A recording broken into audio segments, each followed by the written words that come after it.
मैं एक बार दर्शकों के लिए और वोटर के लिए जानना चाहता हूं कि मान लीजिए अगर आपको कम पड़ा कुछ सीटें, तो क्या आप जेडीएस की मदद लेंगे? देखिए भैया, मैं जर्नलिस्ट नहीं हूं, मैं भारतीय जनता पार्टी का नेता हूं। आत्मविश्वास से भरा हुआ मेरा नीचे फील्ड का एक्सपीरियंस है। निश्चित रूप से भारतीय जनता पार्टी पूर्ण बहुमत के साथ चलती है, कोई इफ एंड बट्स का सवाल नहीं है। तो आप ये कह रहे हैं कि इस बार कर्नाटक में हंग असेंबली का कोई चांस नहीं? कोई सवाल नहीं है। अब मैं थोड़ा दिल्ली के बारे में आपसे एक सवाल पूछना चाहता हूं, और इस समय क्योंकि मैं तो दिल्ली से ही आया हूं कल, और समय अब हमारा निकल रहा है, और ये सवाल तो पूछना बहुत ही आवश्यक है। सतपाल मलिक जो हैं, उनको कल सीबीआई का बुलावा आया है, सम्मन आया है, और आपने देखा होगा सतपाल मलिक काफ़ी समय से आपकी सरकार की आलोचना कर रहे हैं, बता रहे हैं अलग अलग किस्से कहानियाँ, प्रधानमंत्री से क्या बात हुई, आपसे क्या बात हुई। हम ये देख रहे हैं कि जैसे ही कोई आलोचना आपकी शुरू करता है, तुरंत उसके एक हफ्ते 10 दिन में उसको कहीं ना कहीं से बुलावा ऐसा जाता नहीं है। ये मेरी जो जानकारी है इसके हिसाब से ये तीसरी बार बुलाया है उनको। अच्छा, ऐसा नहीं है, एक जांच चल रही है। इसमें उन्होंने जो कहा है, इसके अलावे कोई साक्ष्य सबूत या चीजें आई होगी तो बुलाया है। तीसरी बार बुलाया है, इसलिए हमारे खिलाफ बोलने के कारण बुलाया, ये सत्य नहीं है। मगर मैं इतना कहना चाहता हूं, आपको ये भी पूछना चाहिए कि हमारे साथ से अलग होने के बाद ही क्यों ये सारी बातें याद आती हैं? ये आत्मा उस वक्त क्यों जागरूक नहीं होता है जब सत्ता में बैठे होते हैं? तो इसकी क्रेडिबिलिटी भी सोचनी चाहिए जनता ने और पत्रकारों ने। अगर ये सब कुछ सही है तो वो गवर्नर थे, तब क्यों चुप रहे? सही है तो खैर, ये सब सार्वजनिक चर्चा के मुद्दे नहीं है। मैं इतना जरूर देश की जनता को कहना चाहता हूं कि भारतीय जनता पार्टी की सरकार ने ऐसा कुछ नहीं किया जिसको छिपाना पड़े। कोई अपने निहित राजनीतिक स्वार्थ के लिए हमसे अलग होकर कुछ कहता है तो उसका मूल्यांकन मीडिया ने भी करना चाहिए, जनता ने भी करना चाहिए। आपको लगता है किसी की गोदी में जाकर बैठ गए हैं वो? छोड़िए, इस तरह के शब्द प्रयोग मेरे लिए ठीक नहीं है, परंतु मैं इतना जरूर कहता हूं कि आप जब पावर में नहीं है, हमसे अलग हो गए हैं, और जब आप आरोप लगाते हैं तो वो आरोप की वैल्यू और वैल्यूएशन दोनों जानना चाहिए। अच्छा, मैं थोड़ा सा और फ्लैशबैक का सवाल पूछता हूं। जब आपने उन्हें चुना इतने महत्वपूर्ण पद के लिए, चुनने के बाद कभी उस समय आपको ऐसा लगा कि आपने गलत व्यक्ति को चुन लिया है? क्योंकि आप मिलते हैं, आप समझते हैं, बातचीत करते हैं, उसकी गहराई समझते हैं। हमारी पार्टी में घने बड़े लंबे समय से काम करते हैं। मैं राष्ट्रीय राजनीति में आया उसके पहले ही वो श्री राजनाथ सिंह जी की अध्यक्षता में राष्ट्रीय उपाध्यक्ष थे, मेरी टीम में भी रहे, और एक सिलेक्शन किया। अब ठीक है भाई, कई बार होता है राजनीति में ऐसा। ये तो कहेंगे कि गलत आदमी को चुन लिया आपने? मैं इतना ही कहना चाहता हूं कि वो काफ़ी लंबे अरसे से काम करते थे। अब समय समय पर कोई अपना रुख बदल सकता है, हम क्या कर सकते हैं? गलत आदमी पर विश्वास कर लिया, ये आप कह रहे हैं। मैं कहता हूं समय समय पर कोई आदमी रुख बदलता है तो उसको क्या कर सकते हैं, जनता ने उसको पहचान लेना चाहिए। जी।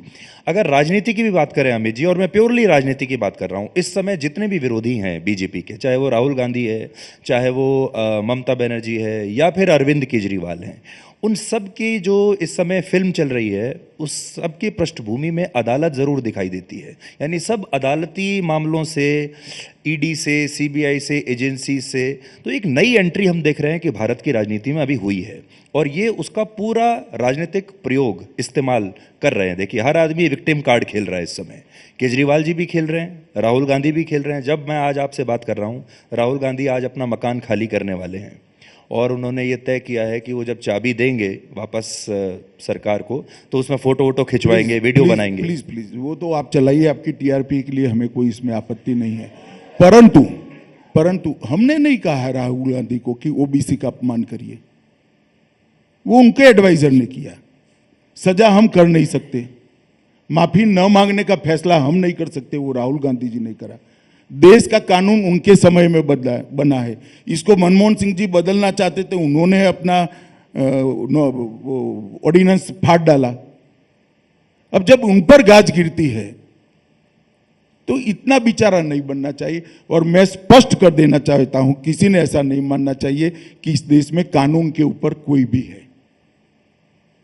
कोई परिवार कानून के ऊपर नहीं है। कानून सबके ऊपर है, सबको अप्लाई होता है। यानी कानून पहले भी था, अभी भी है, हो सकता है आप उसका अलग तरह से प्रयोग कर रहे हैं। देखिए, कांग्रेस ने कितना किया है उसमें मैं जाकर बात करना नहीं चाहता, क्योंकि इसका कांग्रेस ने जितनी बार भी प्रयोग किया, किसी को लॉजिकल एंड तक कोर्ट ने कंक्लूड नहीं कर पाई है। कांग्रेस के समय में यहाँ सजा हुई है, 2 कोर्टों ने कंफर्म कर दिया। हाई कोर्ट में जाए, अब इसमें इतनी हाई तौबा करने की क्या बात है? हजारों लोग जाते हैं हाई कोर्ट में। आप देश के होम मिनिस्टर हैं, पूरे सिस्टम में आपको नंबर 2 कहकर पुकारा जाता ये है। ठीक नहीं है। पर आप जानते तो हैं कि नंबर 1 और नंबर 2 ऐसे कह के बात होती है। नहीं, ये ठीक नहीं है, मैं इतना ही कहना चाहता हूँ। जी, सुप्रीम कोर्ट में सेम सेक्स मैरिज के ऊपर आजकल बहुत दिलचस्प चर्चा चल रही है। सरकार उसका विरोध कर रही है सुप्रीम कोर्ट में भी, लेकिन ऐसा लगता है कि सुप्रीम कोर्ट का जो बेंच है वो काफ़ी नए नए लॉजिक्स लेकर आ रहा है कि क्यों ये हमारे देश में होना चाहिए। इस पर आपकी क्या राय है देश के गृह मंत्री होने के नाते? देखिए, सरकार ने अपना रुख शपथ पत्र के माध्यम से, एफिडेविट के माध्यम से सुप्रीम कोर्ट में हमने स्पष्टता से रख दिया है। हम ऐसा मानते हैं कि इस शपथ पत्र अपने आप में स्वयं स्पष्ट है। अभी सुप्रीम कोर्ट जब बहस कर रही हो तब देश की कैबिनेट के एक मंत्री नाते मेरा कोई टिप्पणी करने का औचित्य नहीं है।